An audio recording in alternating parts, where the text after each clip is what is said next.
get there later, okay? So I made this big post. The main meat of this, what I really wanted to address, and unfortunately, I know that most people don't care about this. The main thing that I wanted to address was the conversation that I had, the podcast with Mindwaves TV. It's called the Big Brain Podcast. So the reason why I wanted to go over this is because this was like one of the big podcasts that now I'm getting attacked for by a lot of different people, but also because I noticed that there's a lot of revisionist history that surrounds what happened on this podcast. So, I spent about 7 hours last night asking my audience for clips, going through clips myself. I said, okay, well, you know what? Maybe I am full of shit. I rewatched probably about 2 hours of the debate myself to make sure that I had like a coming in fresh. Do I have a fair characterization of what happened here? And yeah, let's check it out. Okay. So Kormantine and Cole, Mindwaves TV. So that's this guy. I don't know why I linked this stream. It's not this guy. So it's something. But Mindwaves TV invited me onto the Big Brain Podcast to have a discussion about political issues with a cast of other people. Sorry. I've been on here once before, and I had a good time, so I accepted the invitation. This is a list of topics I was given for our discussion that night. The N-word topic is noticeably absent from this list. Okay? So, just for the record, all right? Just for the record, no N-word topic on here. Now, I want to be crystal fucking clear with something, okay? I will talk about any subject, anytime, anywhere, with any person in any medium. I don't care. So, if you want to bring up a topic to like surprise me, go for it. I've never told Raj, I don't want to talk about that. Don't bring that person on. I don't want to talk to that person. I'm not comfortable with this. I'll talk about whatever you want. So to be clear, I'm not upset with Mindwaves over what happened here because I've told him the same. You can bring in any person. We'll talk about anything you want. I'm cool with that. Totally fucking fine. With the exception being when I do viewer call-ins, I don't want to debate about abortion or veganism for 7 hours. Okay. But, yeah. I'll talk about anything, anytime, anywhere. That's fine. I'm cool with that, okay? But for the record, okay, I was not told in advance, and nobody gave me any indication that we were going to be having that topic discussed today. But sure. To be clear, and I'm going to read again. To be clear, I don't mind discussing any topic with any person, in any environment, at any time. I'm okay with this. But I was absolutely ambushed by Kormantine and Cole on this topic. They're understandably upset with how things turned out. Oh, fuck. I don't know why. Oh, shit. I wrote this, but I think I was supposed to edit this out. I fucking copy-pasted this here. They were expecting execution. It got reversed to a double homicide. I don't know why. I should edit that out. Fuck. I copy-pasted the sentence in here, and I meant to revise that statement. Whoops. I don't give a fuck. Whatever. Kormantine questioned Mindwaves numerous times throughout this podcast, asking him if, is this what you wanted? Then he follows it up with a, I didn't ask to talk about this. So I'm just going to kind of, as we go through this post, I just want to show you the performance, okay, that these fucking pieces of shit put on for any of these issues. To be clear, I don't think Kormantine gives a fuck about black people, okay? I don't think Cole gives a fuck about black people. At the end of the day, this is a fucking act that these guys put on the internet so that you guys or other people, or maybe even other black people like them, okay? At the end of the day, I don't think they give a fuck about any of these topics or any of these issues. It's all a fucking game to them, okay? Which is fine. That's what you want to do. If you want to come online and you want to be a fucking actor or you want to fucking grift because you think that you're black enough to get away with it, that's cool. But, if you're going to come at me and you're going to tell me that I'm doing the same, well, hold on. We have a problem because you're in my face now accusing me of what you were literally doing. But we'll go through some of that, okay? I just made a lot of fucking charges. Maybe I'm being full of shit. Well, let's go ahead and watch, okay? So part of the way through our debate with this, or maybe halfway, or maybe towards the end, Kormantine high roads us, gives us this big moral grandstanding, okay? With a what? Did you get what you're looking for? Hold on. We'll listen at the normal. Did you get what you were looking for out of this? Like, is this what you wanted? I could ask you the same question. I thought y'all wanted to talk about this too. I didn't ask to talk about this.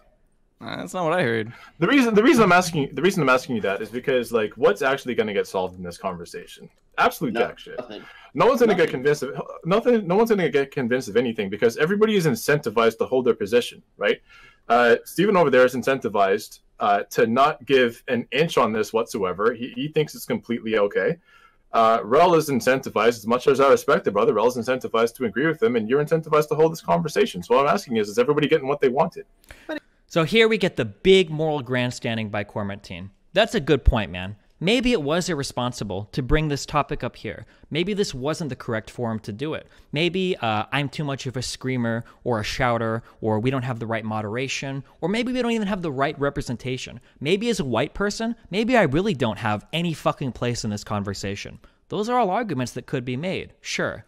However, this is a very strange response from Kormantine for multiple reasons. Firstly, Cole tweeted this shit out before the podcast.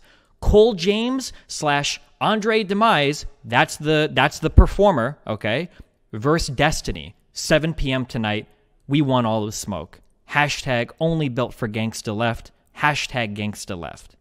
Twitch.tv / the Surfs TV. Now, maybe they thought that they were going to own me about Canadian oil pipelines. Maybe they thought that we were going to get in a hardcore debate about the Democratic primaries. If I'm ultra fucking charitable, okay. Maybe they thought we were going to debate something else, okay? Sure. Now, this is slightly uncharitable, so I say, it seems as though him and Kormantine had already spoken behind the scenes about being verse me. Or maybe he was suggesting we were going to have a heated conversation about Canada's oil exports. Cole also seems to state afterwards that he came into the conversation with the goal to expose Destiny as a racist and a horrible person, and he wanted at Andre Demise to use his intellect to expose this as well. So here we have Cole also saying what I just read, right? He's saying he did have a goal coming into it. Now, okay, let's be a little bit more charitable. Maybe Cole used his friend, right? Maybe Andre didn't know that we were going to talk about the N-word, and Cole just kind of brought him on. Maybe Cole was like, hey, you should come on, and like, this guy Destiny is like a piece of shit. We could debate him about like politics and stuff. You'll fucking own him. It'll be awesome. And maybe Andre didn't know that like the N-word topic was going to come up, you know? That's possible. So how does Andre react when we bring up that the N-word topic is the next topic? Does he shy away from it and say, hold on, this isn't really a responsible topic to have right here. I don't think we have the right people, the right moderator, the right setting for it.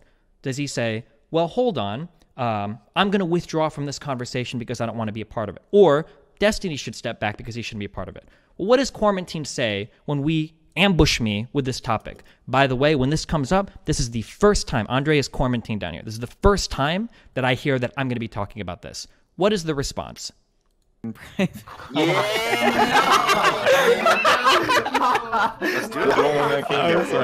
So I don't know if you can hear him, but after he brings up that we're talking about the N-word topic, he literally says,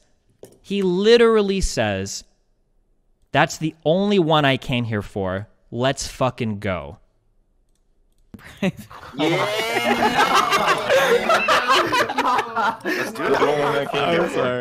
it. Good one. Let's fucking go. So which is it? Okay. Do you think it's irresponsible to be talking about these topics on this platform? Or do you only feel that way because you got shown the fuck up in this conversation after screaming at me the entire time about how much of an intellectual academic you are, right? Now, more than anything else we're going to go over in this entire debate, there's only going to be one other thing that makes me more upset than this, okay? And we'll get to that. There's only going to be one other thing that gets me more upset than this in this entire post, okay? When you're going to sit here and you're going to virtue signal some bullshit-ass act in front of me to try to make it seem like you give a fuck about any of these topics, like, holy shit, I don't know anything about the black experience, okay? I'm not going to pretend to. I barely know anything about the Cuban experience, but I do know that if I were to go in front of an audience and I were to go there to talk about Cuban topics, and then at the end, I were to say, well, hold on, we shouldn't have talked about these Cuban topics at all. Like, you know, maybe like Cubans in America, maybe Cubans in Hialeah down in Miami, maybe that's not for us to talk about. Maybe Elian Gonzalez and all that shit, maybe that I wasn't the right person. I would be ashamed to go back to any of my Cuban family and ever show my fucking face again. I can't imagine the fucking shame I would carry for me to use my race to try to propagate my fame on some fucking debate and to pretend that I actually give a fuck about any of these issues. What a disgusting fucking piece of shit to do that, okay? If you don't want to talk about something, or if you think it's irresponsible to platform, then fucking bring it up immediately. Then do it at the very start. Don't do it at the end because your ass got fucking trashed in the conversation because you weren't ready to grapple with the topic. What a fucking piece of shit. There's more I would say, but I don't want anything to be misconstrued, so I'll leave it at that, okay? So we're already off. Before we go anywhere, okay, we're already off to a very fucking bad start, okay? Also, to be clear, Cuban is not a race, it's a nationality. My ethnicity would be Hispanic, but Cuban Hispanics obviously have a different history and a different place in the U.S. than Hispanics that come from Mexico, Central America, South America, etc. Hopefully you know that, but just in case you didn't. Cubans have a very unique history in the United States because of America's history with Cuba and because of how America has historically treated Cuban immigrants, especially in cases surrounding, like, if you've ever looked up, like, the Elian Gonzalez thing, there were a lot of Cubans that got super fucking heated in that time period in U.S. history. I remember growing up and listening to my mom talk to me a lot about that. But regardless, okay. So afterwards, we do get this confirmation from Mindwaves. Cole James Cash is funny, but that was illuminating to how he lacks perspective. He just was, like, unable to have, like, a conversation. And it's like, why do you want to have, like, he was the one that asked for this topic. Why did you want to have this topic if you weren't able to, like, engage in a conversation? You just wanted to, like, meme and shit on people. Like, what the fuck? To be clear, and, you know, in retrospect, I wish I would have found the clips. There are times when I'm not comfortable discussing a certain topic in certain communities. When somebody brings up, like, trans athletes, for instance, I think it's happened on the Scuff podcast, I'll usually come out and say, hey, this is a really complicated topic. I am not comfortable trying to have this conversation here. It's not an appropriate venue for it. But I'm not going to say that at the very end of a conversation, after I've gotten all my points out, and then try to virtue signal and collect the social capital for pretending like, you know, I was good enough or righteous enough to pretend that, like, this wasn't the appropriate place to have the conversation. I'll read the following paragraph. Another example, okay? Here's another example. Not only did this almost cost me a friendship with Trainwrecks, although I don't think it did because Trainwrecks is super loyal, it cost me a ton of potential positive coverage. It cost me a potentially big relationship in media, and it cost me a lot of fucking like LSF and subreddit coverage. When Keemstar came onto the Scuffed podcast, I probably could have had a really chill podcast with him. I know I can. You know why? Because I can get along with fucking anybody. That's why me and Dick Masterson had one of the best PKA podcasts of all time for 4 hours, because I can get along with anybody. But you know how that podcast started with? You know what the beginning fucking part of that podcast started with? It started with Keemstar wanting to speculate on breaking fucking news. And you know what I said? Hey, we shouldn't fucking talk about this topic. Full stop. You shouldn't say shit about it. Yeah, this fucking shooting literally happened within the past couple hours. We shouldn't fucking talk about it, right? That would be like the kind of response I would expect if somebody had like a principled position on something about whether or not we should or shouldn't talk about a particular topic. And Train was incredibly upset at me for that. Keemstar obviously fucking bailed. A lot of people were really upset that I kind of ruined that podcast. But you know what? That's something that I believe in. I do. I don't like to talk about breaking news, especially related to terrorist activities in a live format. And you know what? I'll say it whenever I see it happen, because that's actually something that I believe in. Because I'm not just here to collect social credit. Because at the end of the day, I don't give a fuck about what other content creators think about me, and I don't even give a fuck about what you guys think about me at the end of the day. There are certain principles that I have, and I stand for them, and I will espouse them, because at the end of the day, they're all you have, right? At the end of the day, when you go to sleep at night, okay, your friends aren't going to be there, okay, telling you that you're a good person. Your fans aren't going to be there, you know, on your fucking laptop, wishing you, you know, to go to sleep. Your parents aren't going to be there on the phone, singing you to sleep. It's all you. It's all you. You're all alone, just you, your thoughts, everything you've been, everything you're going to be, what you are right now. And at the end of the day, I want to be comfortable with that person, so I'm not doing anything for anybody else, okay? I understand we're all different in those regards. I think that's a good way to live. That's how I like to live my life, all right?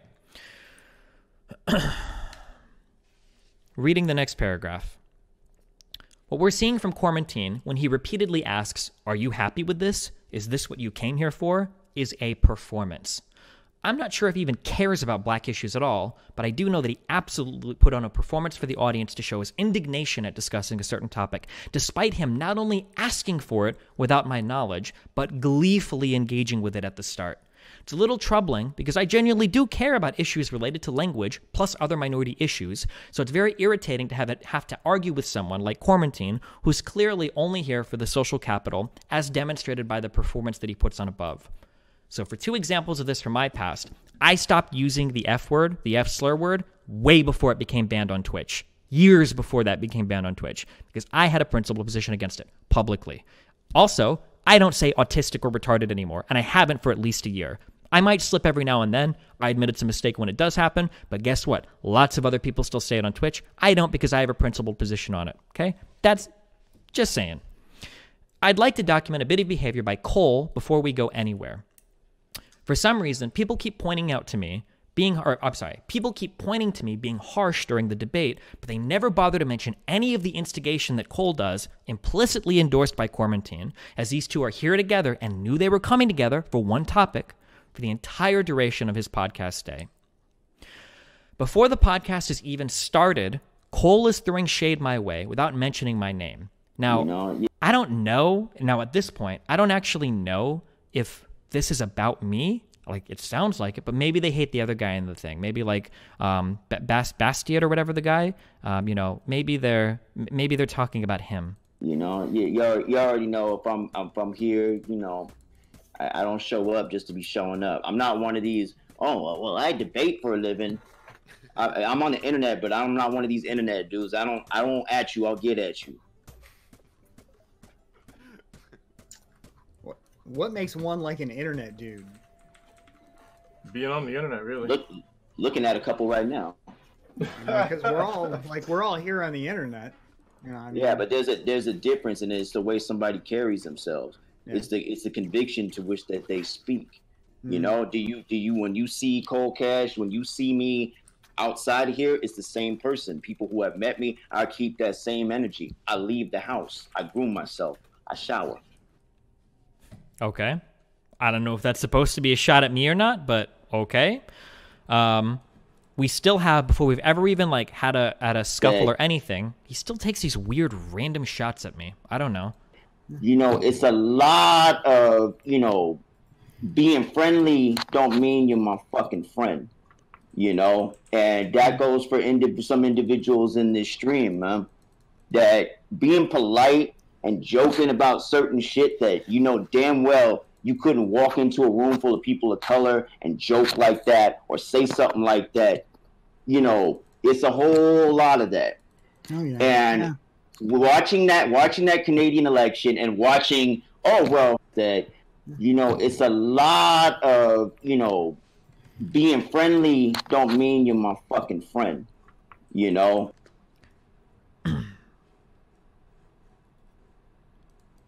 So we have a lot of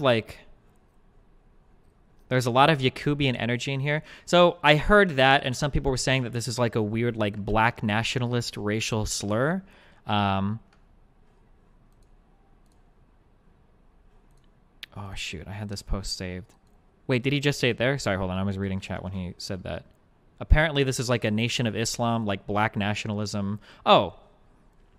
Long post about Cole James Cash's unnoticed black supremacist racial slur against Destiny. First of all, the clip. Fuck you care about what I say on my free time. Oh, no. Yeah. The Yakubian energy right now. Yeah, you ain't got shit. God bless him. Yakubian energy. Cole talks about how Destiny is giving off a lot of Yakubian energy. This refers to the evil ancient scientist Yakub, who created white people 6,000 years ago, leaving them hungry for power and filled with hatred for blacks. The legend comes from the Nation of Islam, popularized among black Africans in the 20th century. Most factions of the Nation of Islam have long since disavowed the Yakubian myth, but some factions still adhere to it, particularly Louis Farrakhan's Splinter. Here's a summary of the Yakub based on the biblical Jacob legend. So I'm not going to read all of this, but okay. I actually didn't even notice that when I went through the conversation, because I don't know anything about black nationalism, because I don't usually waste my time with that shit. Interesting that he throws that out there and Kormantine still has nothing to say, but okay. Wait, did I link the wrong clip here? Damn well you couldn't walk into a room full of people of color. Being polite and joking to a room full of people of color, okay, sorry, joking about certain shit that damn well you couldn't walk into a room full of people of color and joke like that or say something like that. I get a lot of this posturing from this Cole guy. about how like you wouldn't say that in real life. You wouldn't go in real life to do any of this shit, okay? Ignoring the people that Kormantine has apologized for the Nation of Islam before. Pretty yikes. Oh, like ran apologia for it, or apologized for Cole saying it. Here's another comment. So I think this is before we've ever had a significant back and forth. Oh, we'll watch the rest of this clip now, and you can see how Cole acts. Let's do it. Good one. Let's fucking go. No, I don't know. Destiny, I know this has been a topic for you. You've already discussed this a few times, but I think we have some people on here that might have a bit of contentions. Yeah, you think? Yeah. So, why would she hate? What do you mean, yeah, you think? Why would you think that? Well, look into the camera when you give speak. you that impression. First of all, don't call me boy, motherfucker. I don't know who the fuck you are. What? So, like, look into the camera when you speak, boy. Why the fuck are you talking to me that way? Who the fuck are you, right? But, like, that's okay. That's cool. Listen, if you want to do the back and forth, we can do that. That's fine. Because you know what? I fucking live for this shit. It's fun for me, all right? We can do it if you want, okay? So, before that point, before I said, like, who the fuck are you? I'd never said shit to this guy. Didn't know who the fuck he was in my entire life. And by the way, 7 days and 7 orgasms from now, I'm not going to fucking remember who the fuck he is because he's that insignificant, not only to me, but to the world at large, okay? Except for the fucking senior citizen home that this guy retires, the retirement home that this guy volunteers in when he's not pretending to be a fucking e-thug, okay? Making fun of other people because he thinks they're e-thugging because he's projecting his whole fucking ghetto-face lifestyle onto other people on the internet, okay? So, what other things? So, this is just kind of a collection of the things that Cole has said in the conversation to me, okay? Now, a lot of these are going to seem like I'm piling on. A lot of these are going to seem like, why do we keep going over this? I need you to have an understanding of what's happened, okay, in this debate. I'll give you a little spoiler alert why we're going over Cole so much. Because Hassan is going to come in later. And I think the serfs, but I think Hassan comes in later, and he's going to say, this is the reason why Cole left. It's because you triggered him. That's what he's going to come in and say. So that's why I want you guys to have this, build this in your mind, okay? So that you understand what happened before these other people step in and try to rewrite history in real time, okay, when they get there, all right? Me, homie. Talk to me. Talking about what? What you want me to talk about? So you being the racist that you are, why do you Damn, shots fired. That you're racist? Why do you not acknowledge it? How the fuck would I acknowledge I'm racist? Why can't you just... Here's a question. Why do you think you have a right to tell me what the fuck I can or cannot say in my free time? Because when I'm on my own. Here's the thing. Yep. Are you gonna tell me? Or are you gonna talk some shit? Nah, you're talking some shit. I ain't talking about walk into a room full of black people. I'm not walking anywhere. I'm not talking about walking anywhere. Not talking about walking anywhere. And I can walk wherever the fuck I want because I'm an American, okay? So you tell me why the fuck do you care about what I say on my free time? A lot of Yakubian energy right now. There's the Yakubian meme. You ain't got shit to say, dude. You don't have shit to say. You don't have shit to say to me, dude. Who's next? Who's the next one on here? I feel that you should just embrace being the racist that you are instead of thinking that it's cool to use the hard. Wait, how does that? Wait, hold on. I have to stop you right here. How does this? Or if you're a white person that grows up with a lot of black folks, there's a certain code and there are certain rules that are abided by. Certain black folks may be cool with you using the NIGGA, but a lot of folks may not be. But regardless of any of that, my point when I talk about, yo, you must not leave the house and things like that, is because there's no way you keep that same energy with a hard ER in a room full of black folks. There's no way you keep that same energy having a discussion like this, getting, mouthing off saying motherfucker, this and that and the other. You can always tell when somebody's genuine with that. The way that an individual moves, like I said, I can tell a lot about a person just by how quick they, I don't like to use the word triggered, but just that reaction and that defensive, it sounds like somebody got a lot to prove. Dude, somebody has a lot to prove? A lot more to prove. Well, this guy is e-thugging the whole time. Right? Even though, they're just really using it as a justification to say a terrible word. Wait, hold on, real quick. Hold on, wait. I haven't. Yeah, go ahead. And then hold on. Yeah. I don't repeat any of the edgy jokes that I say in private. So just saying that I have a different stance on private or public language is not enough to all of a sudden nullify that. Now, if I started to retell all of the jokes that I said privately, then sure, then that would be a legitimate argument. You ain't built like that to be speaking like that publicly because your heart pumps Kool-Aid. All right, hold on. I know. Okay. that makes you. He even admits later that he's not here to argue. He's literally just here to scream at me. That makes you racist. And I don't see how there's any other argument. That's why I'm just trying to be funny about it, because there's nothing logically that I can say or do other than make fun of it, because the moment you start going with the hard ER and talk about, well, I find this acceptable, your white skin would find that acceptable, because there's nobody, the one black person who tried to appeal to your humanity. This is supposed to be your man's. This is supposed to be your friend. Now, regardless, okay, you're right, I ain't shit. I don't know you. But this dude does know you. This is supposed to be your people. If you treat your own people like that, God, who else do you treat like that? You are unwilling to listen to another black man who's obviously felt enough oppression in his life to know, yo, this affects me. But you have no empathy, clearly, and you have no sense of human emotion, as Andre already said, to say, you know what, this is wrong. What I'm doing is wrong. Let me know when you're done fucking crying. All right, fuck. Maybe I. Then we get a good, are you going to TwitchCon? That you find this acceptable behavior.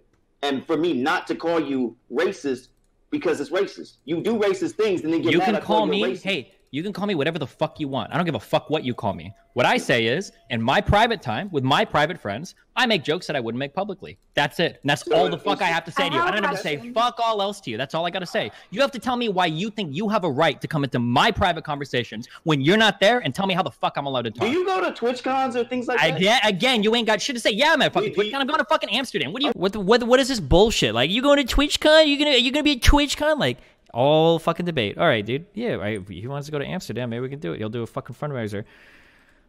Do with anything. So sorry, I know, like, this guy's a piece of shit. I'm just bringing it all out, okay? Just so that we understand, all right?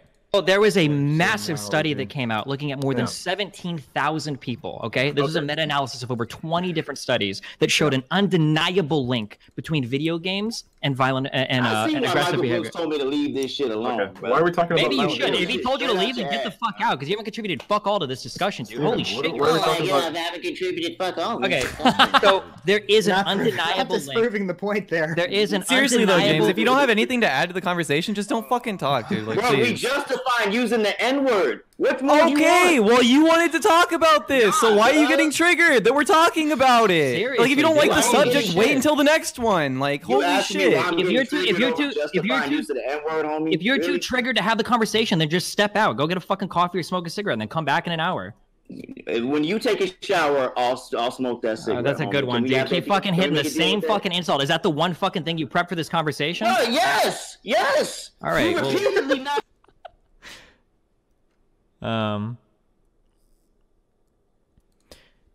We're going to hit on this. So this was one of the things that I thought was the most disgusting thing in this conversation. We're going to hit on this topic later, but Cole chimes in on this one now. No consequences. Hold on. All right.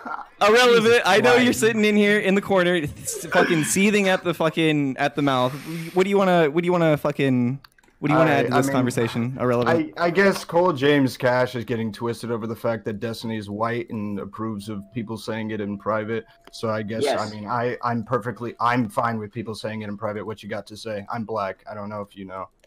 I think A lot that of you need to people spend do more time with your own people if you find that to be acceptable. That is so insulting to tell somebody they're not black enough. So he essentially calls him an Uncle Tom, right? Or there are other C words for it, but that's essentially what he says, right? You're spending too much time around white people. Well, we're gonna get into that arc more, okay? Because the Kormantine gets into that shit a lot, but we'll get into that later. Let's see, two more. You make a good point, my dude. Hold on. I made my point earlier when, first of all, you knew who I was before I came on the stream. And that when it comes to people, you know, I react the same way I would in real life if we were having this discussion. I react the same way, face-to-face, etc. I don't come from Twitch. I have a YouTube show. I just started that. I don't come from none of that. All my activism and everything else is real-life shit. So I'm reacting exactly how I would in real life. I'm reacting how I know a majority of my black folks and Latinos, because I'm a black Latino, would react in the face of blatant racism. Only on the internet do I have to deal with the idea that I have to somehow intellectualize well, I should be able to use the N-word for this reason, and then we have to have a discussion about it. Most of these things aren't discussions because then, like I said, we're justifying I should be racist in my private life for this. So again, I don't know why the fuck.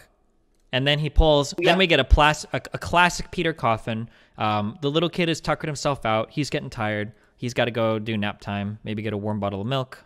To have a discussion about it. Most of these things aren't discussions because then, like I said, we're justifying I should be racist in my private life for this, and this reason. Okay, now I'm going to go ahead and justify why I should go ahead and use a hard ER. You want me to give you these great points that Andre's already given. Not only does Andre have these points, but he cites them. He uses cited studies. That's not good enough. So for me, I don't mean Andre's not good enough, but that's not good enough for some of y'all. So for me, I'm just like, all right, hold on. I'm gonna cut you off right there, bro. Hey, bro. So me being a proud Black Latino that I am, I'm not with the bullshit, and I'm just telling you straight up. This is bullshit, and I just wanted Destiny to solidify. All right, bro. Hey, if it's bullshit, then why the fuck when I invited you on this show? Hey, bro. Do I gotta mute you, bro? Holy. All right, bounce. You bounce the fuck out, dude. Get the fuck out already, dude. Just get out. You didn't add anything to this podcast at all. Hold on. So we have to have a discussion. Apparently, a lot of people are saying the heart pumps Kool-Aid. I thought that just meant you were soft. I don't know if it's supposed to be like a homophobic slur or not. Apparently, calling someone sweet implies they're gay or soft. I don't know if that's supposed to be homophobic. I thought it was just like, you know, you don't have any heart. But I don't know. I don't really care to. I don't really think it matters one way or another because this guy's already like a piece of trash in my eyes. So, yeah. So, after all of that, oh, okay. We get another performance by Kormantine, okay?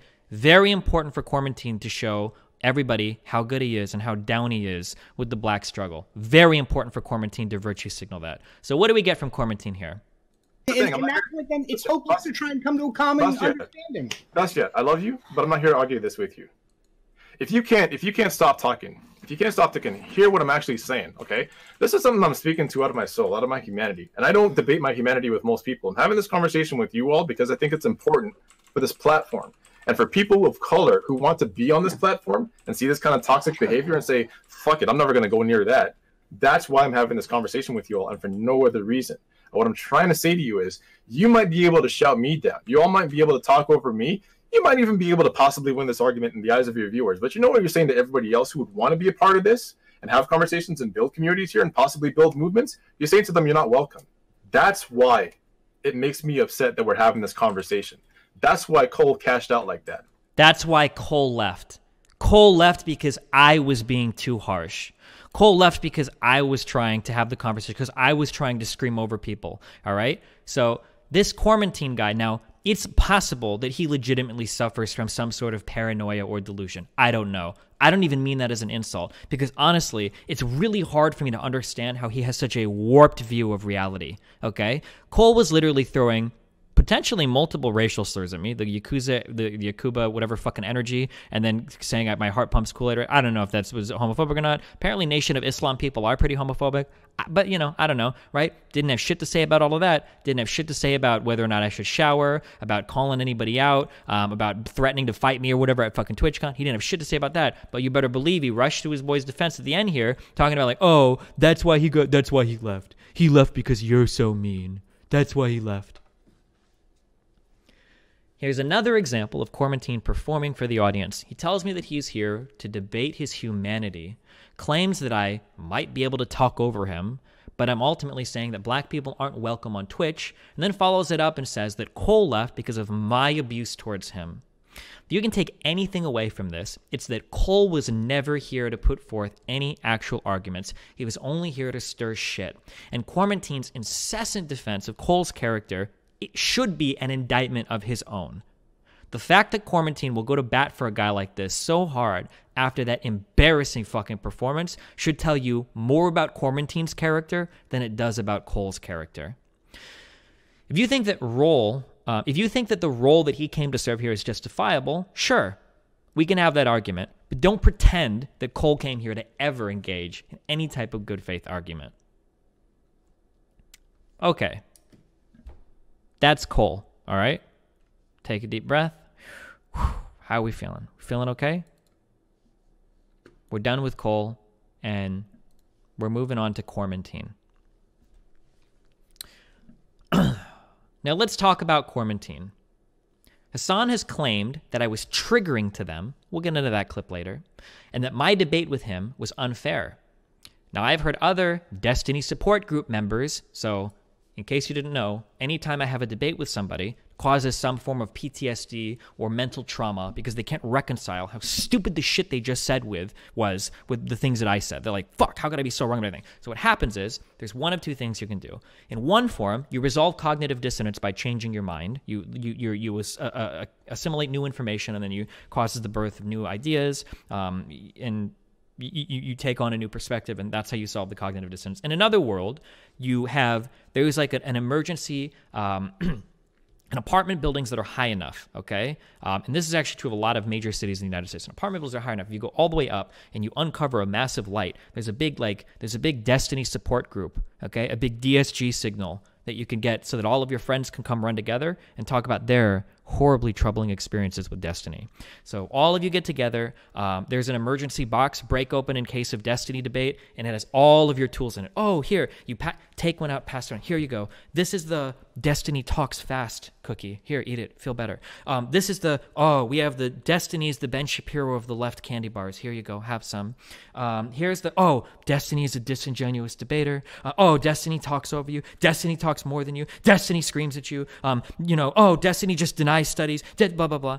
And these people all basically get together. They echo the exact same arguments. They never substantiate any of them. Maybe they'll have a couple clips that they've taken out of context to feel better. Maybe they might even have a couple of cases where I have genuinely been wrong. Because guess what? I'm not right all the time, right? So I'm familiar with the Destiny support group. I've watched it form on the right.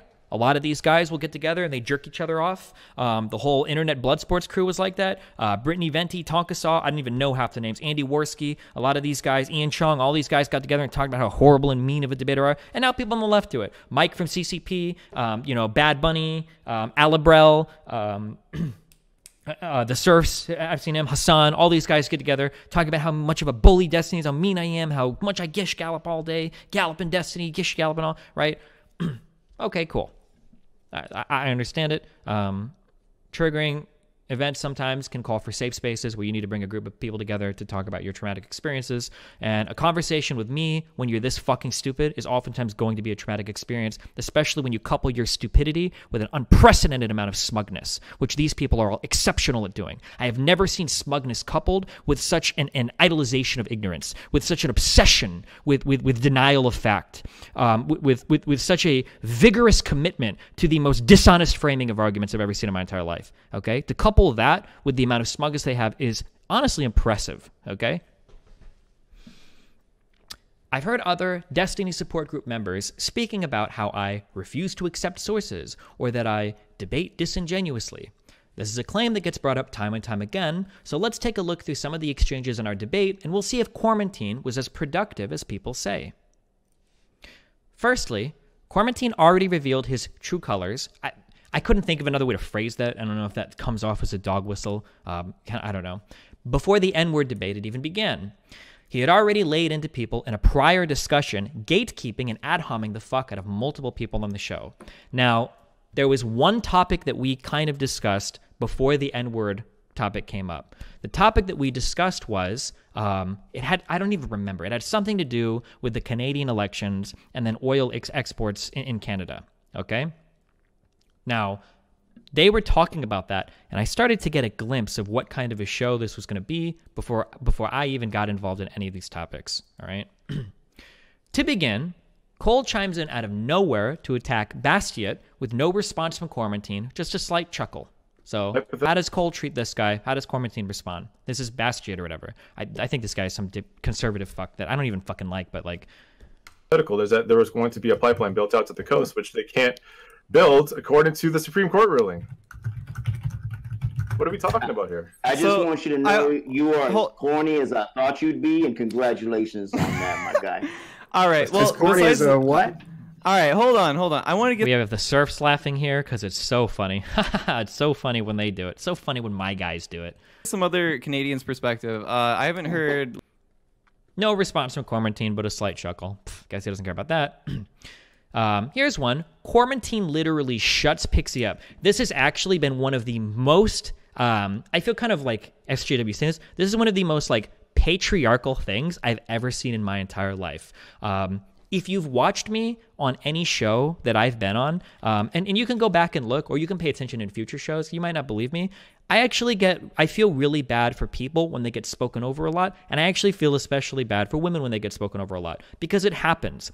This is why if you see me on a show, I'll come out and I'll try to defend sometimes Cutie, sometimes Primrose, not because I think I'm going to fuck any of these people, because like most of these people I don't like in the big Twitch crowds. I have my own people, of course, but not in the big Twitch crowds, but because like I genuinely do feel like women tend to get screamed down a lot on these platforms. Like it happens a lot. This is actually one of the most... This is one of the most extreme cases of that I have ever seen in my entire life. The only option they've got left is to send it through the United States at whatever terms we set. What do you mean the pipeline?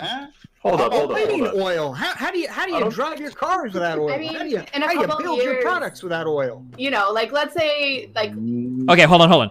So we get like a good pause. Right? And she has the floor. She started talking. It's not like everybody's screaming. We get like a decent pause, and she's actually talking for a little bit. Let's say like the wild. Hold up. Stop talking. Before anybody else talks, you got to know what the fuck you're talking about before you come into these conversations. Holy shit. And it's not even to interject with like a fact, or it's not even to interject with anything good. It's literally just like a bitch, shut the fuck up and let me go. It's literally like a stop talking. Like, holy shit. Like, I don't even think on Train's podcast, I don't want to like call out Train here and say like his podcast, but like even on like the worst Twitch podcast, I don't know if I've seen somebody. I've never seen Wes shut somebody. Well, maybe because Wes is fucking Wes, but like this is like holy shit. Like for somebody that's supposed to be like a serious academic, that's supposed to be highly intellectual, you know, that's supposed to be here for a good faith argument. Damn. That was pretty extreme. Without oil. I mean, how do you build your products without oil? You know, like let's say like the wild. Hold up. Stop talking. Before anybody else talks, you got to know what the fuck you're talking about before you come into these conversations. All right? Okay. Let's hear it. Go ahead. I want to point out a theme here too. I'm just going to bring this up now. This will happen a lot during these clips. He's going to make some vague notion to, you don't know what you're talking about, and he's never going to expand on it. He will never tell you why you're wrong, and he will never tell you why he's right. And if you try to ask him a question about anything, he will never answer a question that you ask. Just keep that in the back of your head.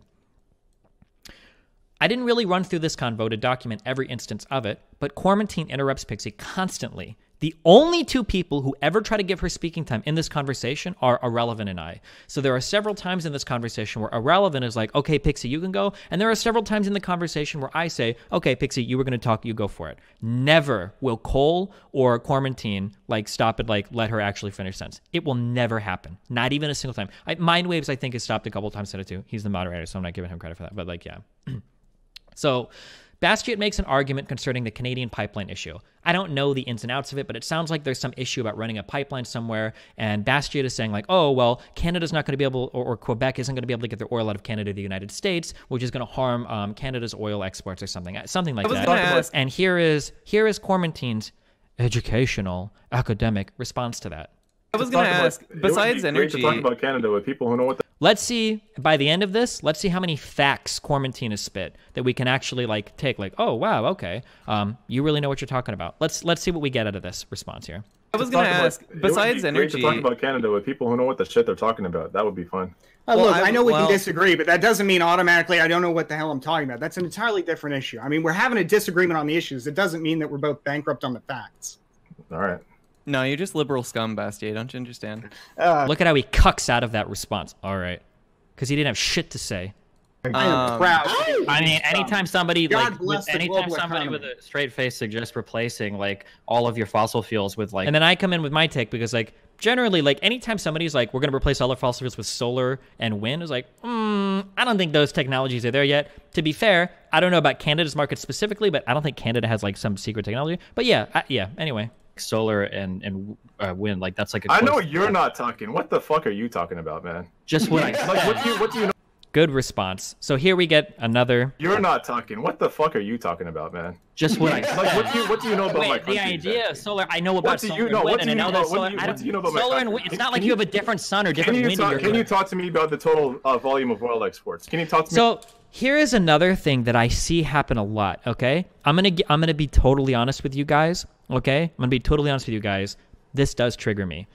A lot of the things that people accuse me of doing in a debate, not only do I explicitly not do them, people do them to me all the time. People accuse me of being like Source Andy constantly. Here's what I will say, and you can go back and you can watch any debate I have. Here's what I'll say. Hey, so that claim that you made, do you have a source for that? If you don't have it now, that's fine. We can talk past it. I wouldn't expect you to be able to like cite stuff on the fly. But if you want to send it to me after, you can. I have repeated this line verbatim in almost every debate I've had in the past 4 years, okay? You know what I will never do, except for in exceptional circumstances? I'm never going to be like, oh, yeah? Well, what's the GDP of Venezuela? Well, what's the main export of that? Can you tell me about the percentage that goes to fucking hell? Can you fucking tell me this exact fucking thing? Like, I will never do that. But I have people do that to me sometimes. Kormantine is going to do that to me a couple of times this debate. It's not like you have a different sun or different wind. Can you talk to me about the total volume of oil exports? Can you talk? I don't know the total volume of oil exports in fucking Canada. I don't think that should be a prerequisite to talking about expanding alternative energies to replace your fossil fuel industry. Or maybe it is.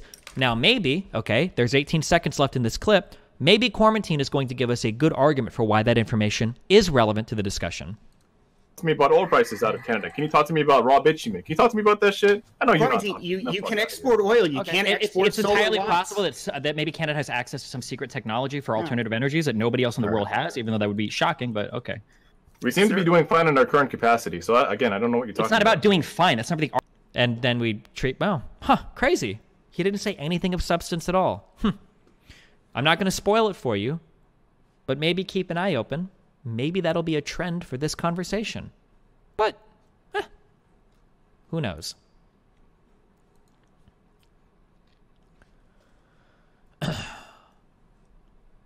Playing the victim afterwards, when I call him out on his aggressive behavior, what does he respond with? Then I want to toss it over to somebody sermon in church. Jesus. Okay, firstly, how are you going to talk about somebody trying to prove themselves or some shit when you've been here? How many fucking times have you said, I'm a lefty that doesn't care about what anybody fucking thinks and I'll take shit to you in real life? Dude, the person that lacks the most... Why are you responding to him? Because he just responded to me, so I'm responding to him and then I'll respond to you next. Is that okay? But, sure, if you want. Keep in mind that he interrupted me when he said that, right? That was an interruption. Why are you responding to him instead of me? So he interrupted me, but okay. I'll go ahead and do that. Yeah, so chill. So you guys have been like fucking down everybody's throat like the whole fucking time. So don't sit here and say like, oh, well, you're asking me. He interrupted me a second time, okay? I still haven't even finished my original point. You're asking me questions that have to do with my realm of expertise. Of course I'm going to respond. I'm not talking about you responding. I'm talking about you being insanely aggressive the whole conversation with no provocation. You did it with the guy in the suit? What's been aggressive about me? What's been aggressive about me? What have I been aggressive about? Another performance, okay? Another virtue signal in Andy. Getting in here like, what? Wait, what? I've been aggressive? No, not me. Not me. Guy in the suit. Are you serious? Now, do you think he's going to stick with that argument? I haven't been aggressive? Okay. Bastier and I have a pre-existing relationship. Oh, okay. Hold on. Okay. Fuck. Now he's like, okay, wait. Fuck. I haven't been aggressive. Okay. Maybe I'm an aggressive towards Bastier, but that's because we have a pre-existing relationship. I fuck with dude. Like, we have a back and forth thing. He can come at me and I can come at him, and I'm okay with that. So I'm not sure what you're talking about. No, I'm the one that's been aggressive, homie. You can direct that. You both have been pretty aggressive in here, but we can pretend that's not. So Bastiat agrees with me. I don't know if you hear that. I'm like, you both been pretty aggressive in here, but we can pretend that's not. But we can pretend like the earlier back and forths were just some good faith banter, okay? When you're sitting here like, if you don't know what the fuck I'm talking about, you don't need to fucking do anything. You don't know what the fuck is going on. Okay, dude, we can pretend like that was in good faith, all right? Sure thing, bud. The victim Andy, the victim signal Andy, oof. But hey, chill. So before we've even gotten to what I'd consider a hard topic, because we haven't, by the way, keep in mind that everything that we've seen of Kormantine so far has been prior to getting to the N-word topic. So there's no real reason for him to even be, riled up yet, okay? So before we've even gotten to what I'd consider a hard topic, Kormantine has come out of the gate with a few incredibly negative traits. Firstly, he's willing to drop unprovoked ad homs, such as, you don't know shit about this. Secondly, he's willing to gatekeep conversations by doing very odd, unrelated trivia games. Can you talk to me about the raw oil exports of Canada? Thirdly, he's willing to scream over people and shut them down in the conversation. Stop talking, stop talking, stop talking, or interrupting me multiple times. And fourthly, this is the most dangerous one of them all, he's willing to play victim when he gets called out on his aggressive tactics. Just as a note, I have never had someone present to me any evidence of me ever using aggressive debate tactics in a debate before. It's generally the opposite, where people like Kormantine will talk over me, will personally insult me, will engage in horrible or fallacious arguments, and then turn around and cry to his friends while accusing me of doing all the same that he's done to me. It's kind of ironic that he's already engaged with most of the debate tactics that I have been accused of using. On that note, we'll break it down by topic. Let's look at some of the gatekeeping that Kormantine does when we have this conversation. So this is into the conversation of the N-word, okay? Who are like in the middle, who don't really know where they stand, or who are leaning one side and to try to convince them to go to the other side. But there's no convincing here. And I'll tell you my name. My name is Andre, all right? The only reason that my channel name is Kormantine is because there's a specific context that I'm trying to come from when I run my streams, the information that I give and so forth, right? So, but my name is Andre. I ask people to call me Andre. The thing is, I have to ask, like, does anyone in this conversation study this for a living? Like, does anyone in this conversation studied, whether it's sociology, history, etc.? Does anybody actually study this stuff, like what the effects are? So we're going to get, now we've already heard a little bit of it, you're going to get a lot more of that. Now, it's not like when I talk to, like, when I bring on like a PhD physicist, or when I bring on like Marty the philosopher, or if I bring on like a PhD biologist and they start talking about like some crazy shit and I'm like, okay, whoa, hold on, like I legit, like I can't keep up with this. I don't know this much physics. I don't know this much biology. Like, you got to slow it down for me. It's never going to be like that. It's never going to be like he's bringing up stuff that's just so out there, like, okay, I don't have the level of education to grapple with it. It's always going to be bullshit internet debater tactics. Yes. Okay, so Cole does. All right. Yes. I happen to do... The only person in here that says they're educated, go figure, is Cole. I'm going to be a little suspect about that claim, but okay. Yes. Okay, so Cole does. All right. Yes. I happen to do that. I've been doing this for several years, right? So there's multiple studies, and there's one actually I'm going to cite to you right now. This was by Jeff Greenberg and Tom Pazinski. They're two social psychologists.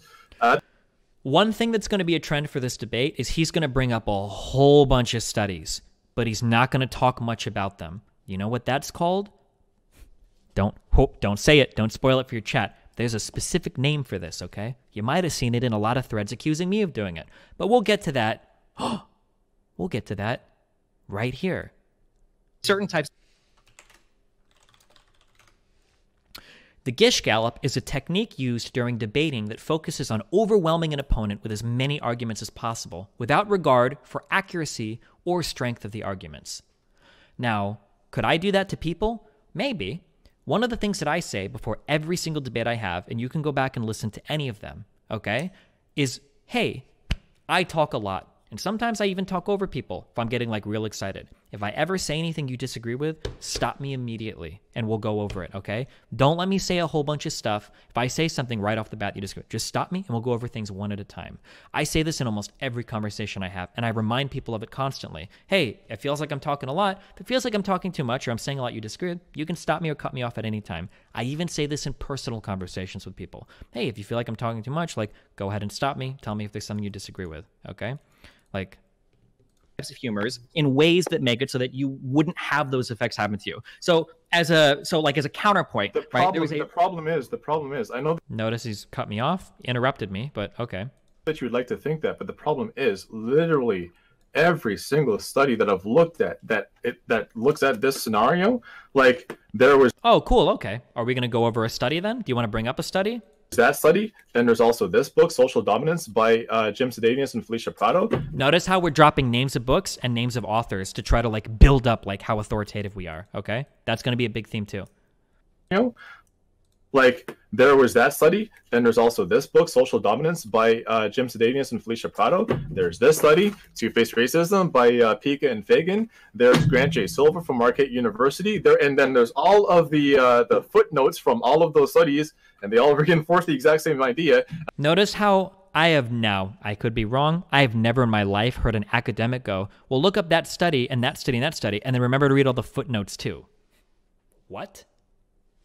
And I've been looking for studies that actually counteract what they're saying, because I always try to challenge myself and look at, hey, are there other studies that show the exact opposite or show that there's mitigating effects? And the answer is no, there aren't. Okay, would you come out and say that we should ban? So now my question is going to be, because this is still, because I haven't gotten to empirical yet, because not really empirical, because first I have no idea what the fuck half the studies these guys just cited was, and notice how he's never really willing to go into any of them. He doesn't really get that in depth on anything. There are like one or two that he kind of talks about, but he never really wants to actually get into the weeds with any of these particular studies. Never, ever, ever happens, right? So I bring up a counterexample. Okay, well, you think that the, so to give you the quick rundown, if you think that even saying the N-word privately or saying edgy jokes or offensive humor privately can reinforce negative feelings, maybe we should ban all video games. Even if we think we can engage in video games in a responsible manner, it is undeniable that there is a link between aggressive behavior and video games, okay? There was a recent meta-analysis of 24 studies that encompassed 17,000 participants that was longitudinal and studied the before and after, and even when controlling for already aggressive people, there's an undeniable increase in aggressive behavior before and after. Should we ban all video games? I think it's a legitimate question. If you say no, okay, well, what's the difference between me being able to responsibly engage with video games as a media versus me being able to legitimately engage with offensive humor without it poisoning my thoughts, right? All violent video games. No, oh my god. And that's would not, you? that's not... By the way, spoiler alert. Now, I don't want to spoil too much because we're not at the question section yet. He never answers a single question, but. Now, here's a funny thing that he brings up about the video game study. Anybody that's followed my stuff has known that, but I still engage in edgy forms of humor in my free time, knowing that it's not representative of people at large. It's just shock value humor. I think that it's possible to push that line where, hey, like, if you can engage in edgy humor without affecting you, don't. But if you can, you know, it's possible to do it the same way that it's possible to play violent video games without showing like an increase in physical aggression, which studies do bear out happens. That would be my argument. You know what? I'm actually not even now. Is he going to engage with what I just gave? Now, notice that in contrast to him saying, here's my book, about social responsibility, and then this book, by and here's this. Notice how I say, like, okay, hey, we have a study, 17,000 participants, kind of. It's a meta-analysis of 24 studies that encompass 17,000 people. This study linked an increase with aggressive behavior with playing video games, right? There's a very specific study. If you want, we can go into it. Notice how I listed particularly. Well, let's see how he engages with like a particular answer. Let's see how he actually tangles with this topic. What are we going to do? Recent physical aggression, which studies do bear out happens. That would be my argument. You know what? I'm actually not even all that concerned about why you use those jokes in private, because I really couldn't give a shit. What I'm concerned about is, why would you say that on your platform that literally thousands of people watch? Now, this is where we play the game. Oh, I don't care if you use that word privately. I just don't know why you defend it publicly. Now, he's lying again. Obviously, he does care because we've watched clips of them getting upset that you would say it even privately. But, okay. Because what you're doing here, it's funny that you bring up the video game example, right? Now we pivot back to my example. Okay, cool. So he's actually going to address my example. Whew, I'm really curious how he's going to argue for censoring private language, but not censoring violent video games. I'm really curious what his answer is going to be there, because it's going to reveal some of his inner thought process. So the reason that these studies come out about video games, there's a couple of lawyers actually that have been, trying for since like the 1980s. They're running a crusade to ban video games. And that's the reason that I asked who is the author of the study, because I forget the guy's name offhand, but there's been one particular lawyer that's been on this tip, and it's not out of... So the lawyer that he's talking about, and I know this because I follow video game issues, and I have for a long time, he's trying to cite Jack Thompson, but he can't think of his name off the top of his head. Just so you know, Jack Thompson is a lawyer. He's not a researcher. He doesn't publish studies, and he doesn't influence studies. In fact, I think this guy wrote op-eds for like Christian Science Network. He tries to handwave a 24-study meta-analysis encompassing 17,000 people. He tries to handwave it by saying Jack Thompson was active in the 80s, so I don't trust any of those studies.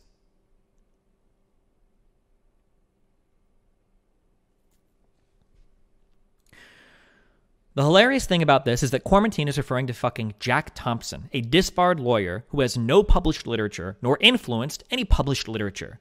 This is making me also he's disbarred as an attorney. This is making me seriously doubt Kormantine's credentials. However, when I try to bring up the idea that I don't believe that I have like a mythical viewer that is like super racist but doesn't use slurs, I don't think that person exists.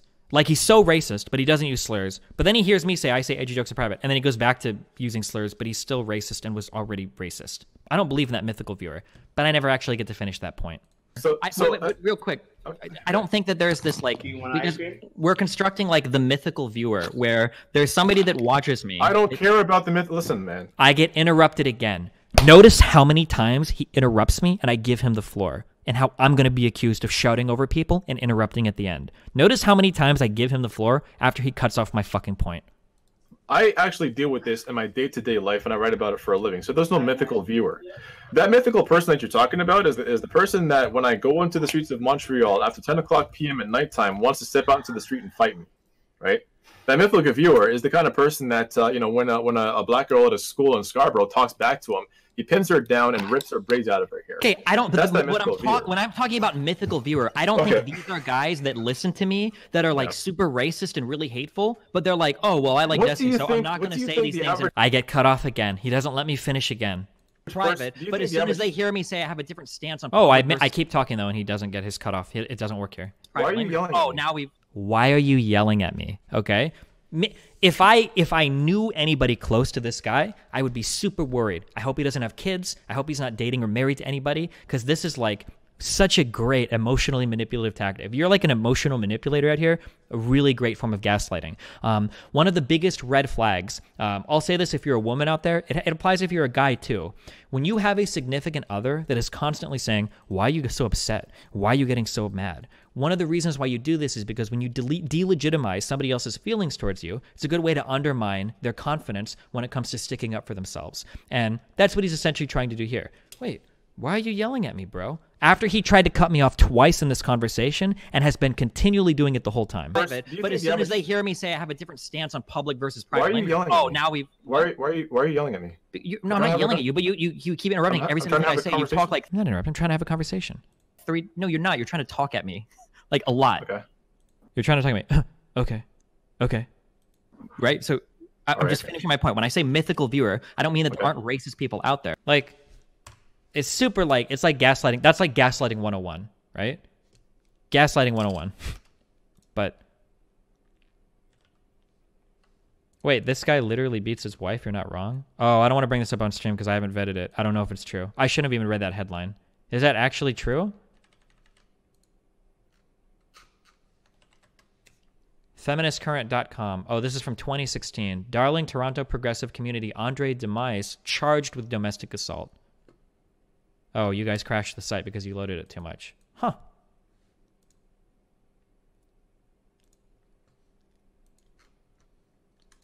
Well, I mean, it's not really surprising, but I mean, he was only charged with it, so maybe there were no actual charges. Like, maybe he wasn't convicted of anything.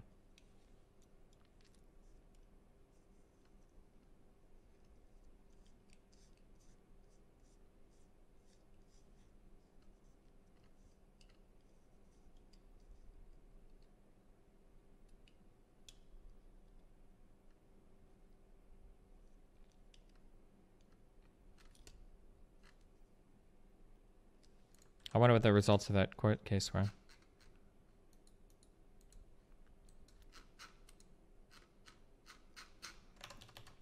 Assault charges against Andre Demise withdrawn. Demise pled guilty on Monday to 1 count of mischief for damaging the cell phone of former girlfriend, and he was given a conditional discharge. Demise's lawyer, Danielle Robitaille or whatever, said her client is happy with the outcome and that the trial is finished. Oh, so they probably pled down the assault charges.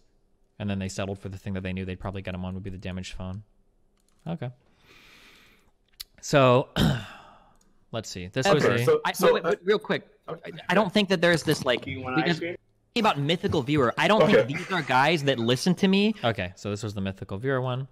Another good old gatekeeping, like slurs in private, but he's still ultra super racist. But then when he hears I have that private public language, he's like, oh, I can go back to some slurs. So this is how I can tell that you haven't actually studied racism in your private life, and I have. And what I'm trying to tell you is what exactly what you're talking about right now. This is how I can tell you haven't studied, right? Always gatekeeping.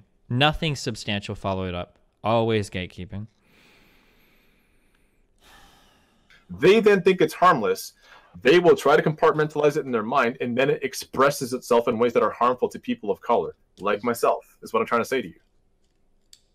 I don't even know where to begin. Like, do you think does this feel like... Oh, so this was at the end of a pretty long... I think he just... I should have scrolled back and looked, but he just talked for a ton of time. And there were, like, so many points, like, I'm not even sure, like, what I was supposed to respond to.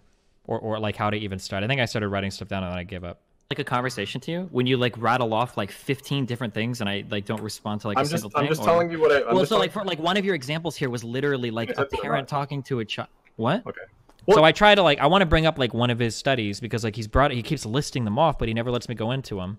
Yeah, because you're not on my level. I teach. No. It's not about being on a level. It's about you having no idea how to have a conversation. Well, the thing is, you don't. But you don't know the things that I know. I debate. It doesn't matter. You have no idea. You have no idea at this point what I know. You're not teaching me anything. I'm not even talking to you. I haven't responded to a single thing you've said. You don't want to learn nothing, man. No, I don't want to say you're being talked at by some guy. No, of course not. Why the fuck do you think I came here for that shit? No, of course not. Okay, fine. You don't have to respond to me that. I'm gonna ask you. We never do get to analyze one of these studies he brings up. He's never interested in engaging with any of the material.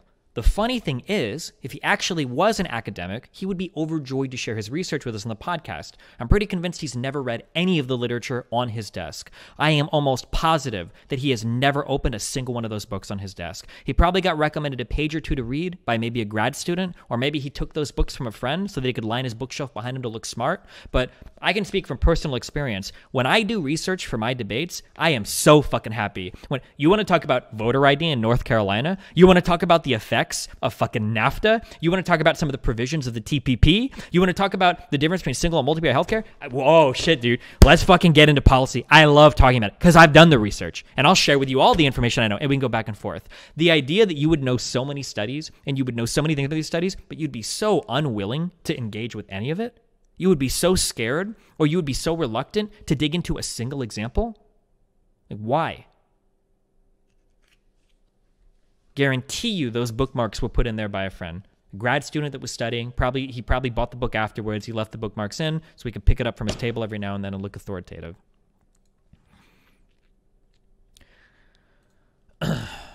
Pixie tries to come in again, but she's a woman, and Kormantine's not having any of it. Irrelevant, man. What were you going to say? Irrelevant? Okay, it's very but he asked me a question, right? Irrelevant, I'll let you talk. He asked me a question, right? Oh, my God. This is your last time. Hold on, Kormantine. I got to let Irrelevant talk. Say what you got to say, and then let Irrelevant talk. He can say, I won't respond. I won't respond. So wait, I don't even really know. To be honest, I don't even really know why we're doing this. To be honest, like I really don't. So he virtue signals again. Why are we having this conversation after freezing the floor? Okay, after not saying anything. So he's been given he's took the floor back. Well, what do you want to say? He wants to virtue signal about how he doesn't know why he's going to do this. Well, okay, let Irrelevant talk. Okay, let's have Pixie go because Pixie's literally been... I hand it off to Irrelevant because he's been getting cut off a ton. Irrelevant hands it off to Pixie because she's been getting cut off even more. Trying to get in for the past hour and a half. But I'm sorry. So let's see where we've come from here. Kormantine sees the floor floor given to Irrelevant. Kormantine seizes the floor. He cedes the floor to virtue signal. I get the floor. I hand it off to Irrelevant. Irrelevant has the floor. He hands it off to Pixie. What do you think happens next? But I'm sorry, but Pixie's not black. I mean, I love you, Pixie, but you're not black. You don't really. Now, my brother Kormantine. Apparently, I'm black enough to talk about this stuff because you've been talking to me a hell of a lot this conversation. I guess Pixie's not black enough to talk about it. I don't know if he's secretly trying to hand me the fucking N-word pass so we can move on from this conversation, or if he's acknowledging my half-Cuban heritage, or if maybe because my camera is a few shades too dark and he's getting confused. But, like, I don't know. That's pretty weird to me. I don't know how he's been talking to me this whole fucking time about this conversation, and then when Pixie chimes in, sorry, Pixie, but you're not black. Pixie go because Pixie's literally been trying to get in for the past like hour and a half. But I'm sorry, but Pixie's not black. I mean, I love you, Pixie, but you're not black. You don't really. What does that have to do with the Pixie, can you please? Yeah, Pixie, can you please? Oh, and Pixie is Puerto Rican, so she's actually more fucking non-white technically than I am. Okay, so what I was actually, I don't know like if both of her parents are like Puerto Rican. I don't know 100%. So trying to talk about before, right? I was trying to say is that. Okay, so we've gotten past some of the more gatekeepy, more of the gatekeeping that he does. So we can see that he does that, okay? We see that he engages in a decent amount of gatekeeping. From an academic point of view, he's essentially ceded all ground. He's engaged in a ton of overwhelming statements. He hasn't given me any time to respond to anything, and he's continually derided my educational background, and he sat back while Cole has fired off random shots at me, apparently racist and homophobic attacks. Well, let's see if he fares any better at answering questions. So, okay, he won't engage in any of the academic shit. Maybe I'll ask him questions. Well, let's see how he responds to my questions. So why? I swear to God, I'm sorry for interrupting you, okay? Do you think that every single use of the slur is the same? When you say literally talking about slurs, do you think that if one guy, like, let's say, you know, you can still think it's racist, that's fine, but if one guy is, like, quoting, like, a Dave Chappelle skit in another guy, and then another guy is saying, like, I hate all N-words, do you think that the use of the N-word there is the exact same? That a slur is a slur and it means the same thing? What a stupid question to ask. That's what I fucking thought. That's not a dumb question, dude. At least entertain the question. Subject matter. He's got a giant fucking script that he can read off, and he can't fucking deviate from it. Are you? Listen. How are you going to debate? Hang on. Stop. Everyone. Stop talking. How are you going to debate me on my own fucking humanity? I'm saying that's a stupid question. We're not talking about your fucking humanity. We're not talking. That's not up for debate. Me, dude. So debate's cooking me, dude. What the fuck is this shit? Do this irrelevant, man. What were you going to say? Irrelevant. Okay, it's very something. But he asked me a question, right? Irrelevant. I'll let you talk. He asked me a question. Oh my god. This is your last time. Hold on, Kormantine. I gotta let Irrelevant talk. Say what you gotta say, and then let Irrelevant talk. You can say I won't respond. Right. I won't respond. Spoiler alert: he never answers that question. Also, we get that nice little "How are you going to debate me on my humanity?" thrown in there too. That's a spoiler alert for the next section. He does that a lot as well. At one point, he asks me, "What does it mean to be black?" or "What is black?" What is the black exactly? Well, it depends on the time period you're asking, really. But I mean, right now, it's a social construct for the way that a person tends to look, right? Okay, but that's actually not true either. So what is black? I don't know. Black is like, we have like we have social understandings of what is black. It's generally based on how people look. That's it. That's true, by the way. I'll defend that hardcore. What's his response? Okay, but that's actually not true either. Wait, what part of that is not true? Literally everything you just said. Wait, tell me which part. Where does the phrase? Okay. What? No, wait. Tell me what I just said isn't fucking true. Please tell me. The thing where you said that it's a social construct. Yes. That describes skin color. Yeah. Yes. What I'm saying. No, it's not. Actually. What is it? Black. Okay. When did the word black become popular in popular? Wait, can you tell me what it is instead of playing 20 questions? Just tell me what you think it is. Because obviously you can't understand this shit. I can understand this. I spent a great deal of time studying this dumb fucking shit for the horrible fucking arguments against race realists I've had for a long time. So I want you to tell me what black is. Don't ask me 20 fucking questions. No, you're not trying to anything. You're trying to play. I have to go. No, you just. Okay, try it right now. Tell me what does black mean. The fact that came out of your mouth tells me that you don't understand it. The fact that came out of your mouth tells me you're lying about your education. You're not educated. So at this point in the conversation, I start to throw that argument back at him. Oh, well, I know that you're not educated. Oh, well, I know that you don't have the credentials to talk to me. I start, because I've pretty much checked out, right? Oh, well, the fact that you said that means you're dumb. I basically start doing it. It's an asshole move, sure, but like, fuck it, dude. Out of your mouth tells me that you don't understand it. The fact that came out of your mouth tells me you're lying about your education. You're not educated. I've read studies and books, and I know you're wrong. Yeah, so I basically started doing the same shit. I'm pretty checked out at this point. I'm not going to lie. Spoiler alert, he never gives an answer to this question. Throws in a bit of gatekeeping at the end, and then I begin to throw back the, I know you're wrong about this because you're not educated, insult back at him. This is when people start to get upset at me that I'm deriding his educational background. In response to a question about whether or not white people could make an edgy joke, he evades the question again. So I ask, is it possible that a white person could ever engage in an edgy joke with the hard R, is what we're talking about? I'll give you the same answer. It would actually make me question why the white person would want to engage in that, to be honest. Same thing with rape play, same thing with any exactly. But it's not the same shit. Why not? Steven, it's not. Because, Stephen, there's not a history of a dominant mode of oppression. There's not a history of So, I'm sorry. I do cut him off here because I'm getting so triggered. I think actually what we just asked was, is it okay to perform rape play with a partner? So like doing like consensual, non-consensual, like you basically fake rape your girlfriend or boyfriend because you guys have a kink for it. Is it okay to engage in that play privately if there's like a history of oppression between men and women? And he's about to go on to say there's not a history of oppression of women by men. Now, maybe as a black nationalist, maybe he legitimately believes that. Maybe he thinks that women have never been oppressed because they don't give a fuck about those issues.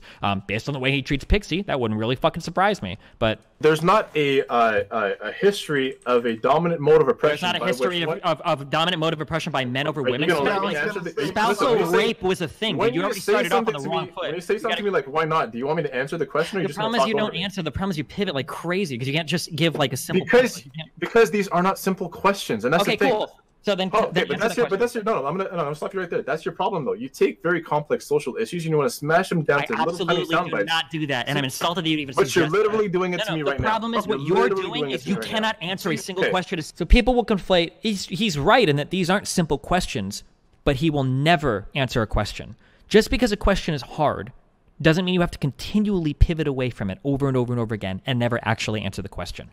Save your life, you have to pivot 15 different times. That's why when he asked you about whether or not it was okay for somebody to do something, your response was, well, I question the white man that would even consider doing that. Like, of course I do.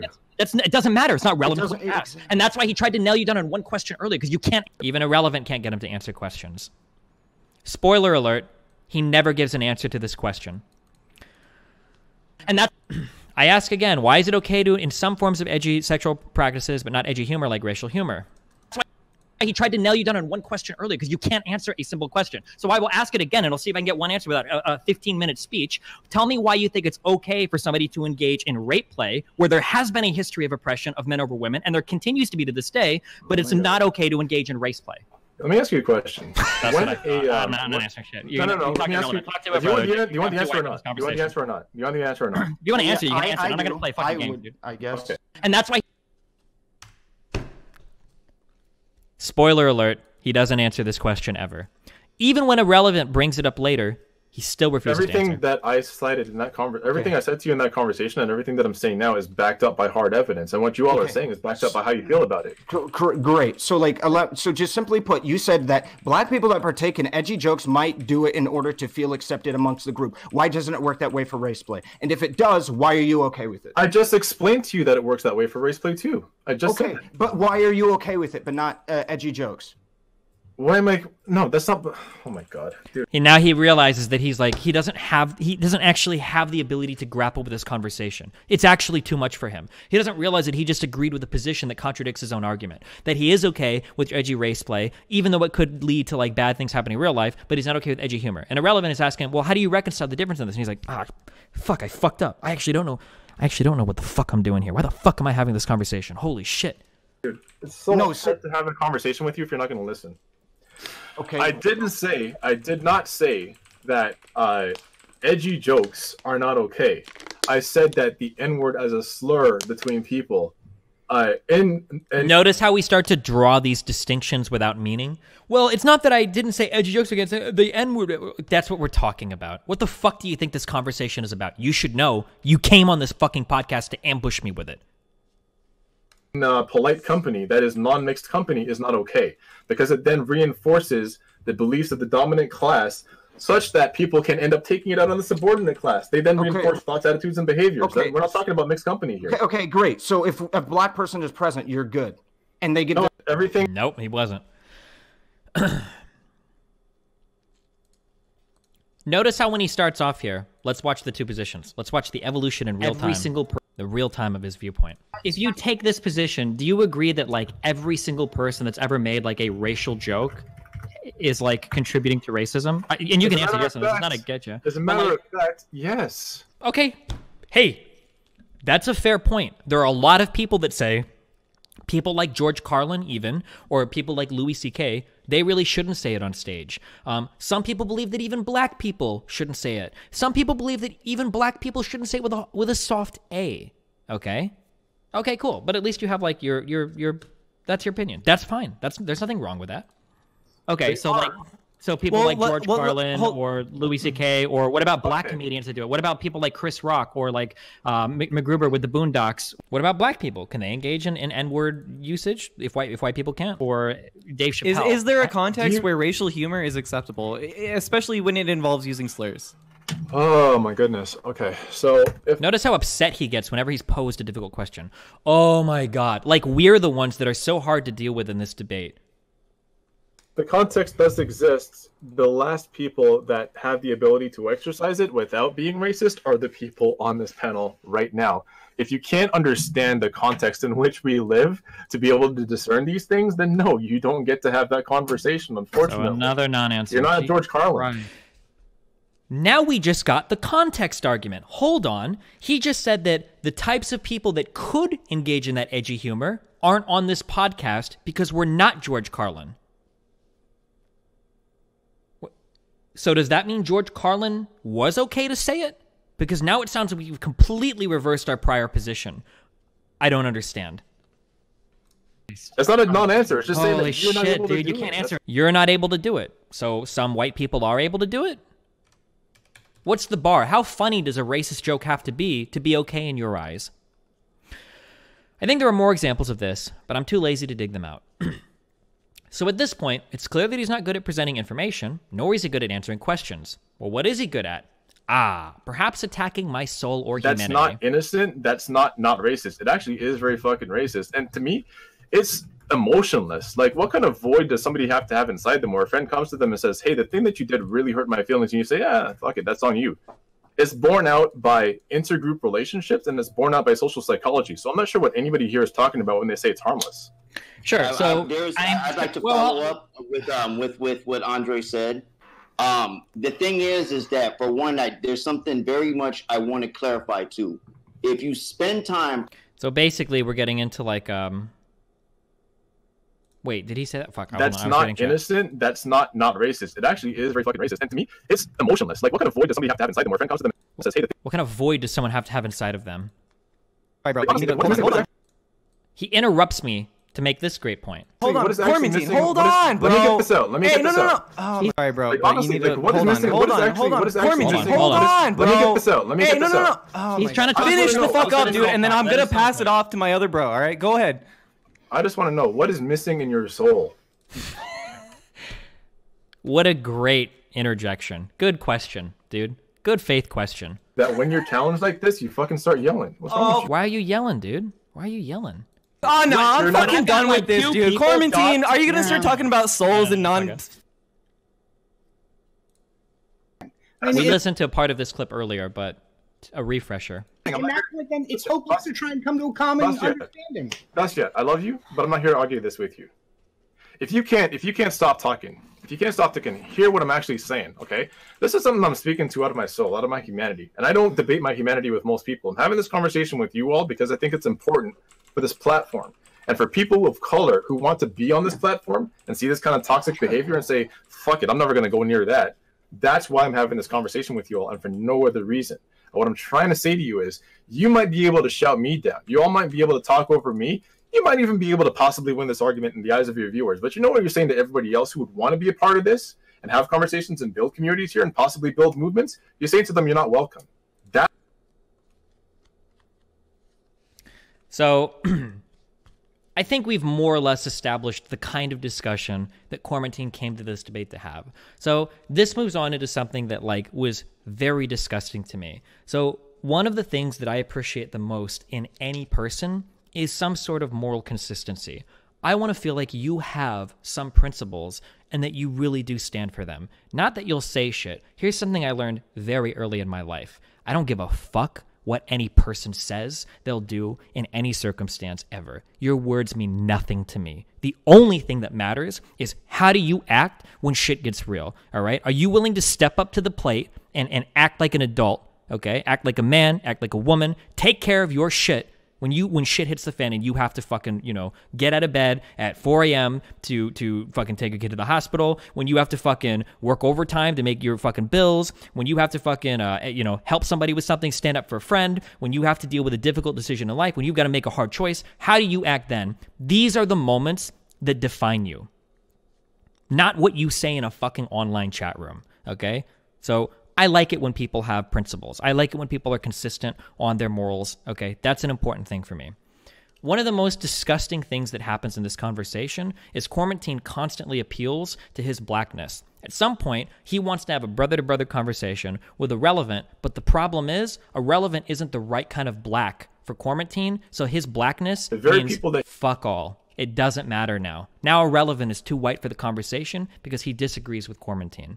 The very people that he was walking next to and standing with, those people would have had a problem with him if he was using that language, and he wouldn't have been able to stand next to the movement. So you're making a lot of assumptions right now. Well, I'm not making. If I was standing next to him, if I was standing next to him, that wouldn't be true.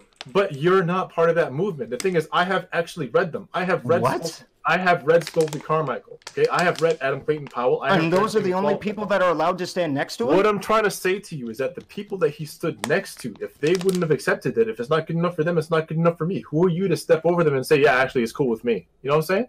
Who the fuck are you? Who the fuck are you, black guy that disagrees with me, to talk about these black issues? He's black. Wait, you don't respect. You're black. The thing is, you're. You see what he almost said there? You see what he almost said there? You don't respect. You're black. The thing is, your blackness does not respect. You're black. The thing is, your blackness does not make you answerable here, my brother. What? Yeah. No, it's not your black. It's not your blackness. It's your. Well, I mean, our relevant kind. By the way, and we'll get into this bonus meme earlier, Hassan also comes at Irrelevant and says that Irrelevant is licking my boots because he kind of takes my side in this conversation. It's really disgusting to me because a lot of what's played out over the past couple days, especially with the way that people characterize black people's positions that align with mine on some issues, it feels like it comes out of a shitty Candace Owens commercial. I feel like I'm watching a fucking Tucker Carlson episode where you unironically, you either have not either, because both of them are fucking actors. Because I don't believe that between the two of them, Hassan or Kormantine have enough fucking vertebrae to build a spine that would support the body mass of a fucking 4-year-old, okay? That both of these people will get out and perform their acts, they'll dance for their fucking crowds, but at the end of the day, the way that they act in public is literally like the bare minimum requirement for a Candace Owens commercial of how SJWs treat black people that disagree with them. This is where the people come from that are like, I got off the plantation. It's from these kinds of fucked up, fucking crazy conversations. It's absolutely insane to me. So as a finale, Kormantine is a piece of shit who is never capable of engaging in this conversation. The best thing he could do for black issues is to find someone who can actually hold a conversation without devolving into a shit-slinging fest right out the gate. He's a disgrace to this topic, and he does his communities a disservice by the way he acts in them. The way he treated Irrelevant in this conversation by gatekeeping his black experience is one of the worst things I've ever seen in my entire life. I almost felt like I was watching a Candace Owens propaganda video. The next person we're going to move on to is The Surfs TV. So we're pretty much done with the Mind Waves podcast. So maybe you'd heard this characterized before, but this was the podcast that I went on and I got owned. This was what all the lefties were. They were all jerking themselves on the back. Bad Bunny and Aliber were on their back. Oh, Cole is going to own Destiny. He's going to shit on Destiny. And a lot of them legitimately think so. A lot of them think, wow, Destiny went on that conversation and wow, Destiny got owned. Yeah, he did. He totally did. Irrelevant was super academic. I was listening. I wish I had the clip. Fuck. If somebody in my chat has the clip, where is it Bad Bunny or somebody else in one of those Destiny support squads says, this is Destiny's problem. He never wants to engage with the studies like people on the left will. He'll never do this, blah, blah, blah, blah, blah. I don't know if somebody has that clip, but fuck, I don't want to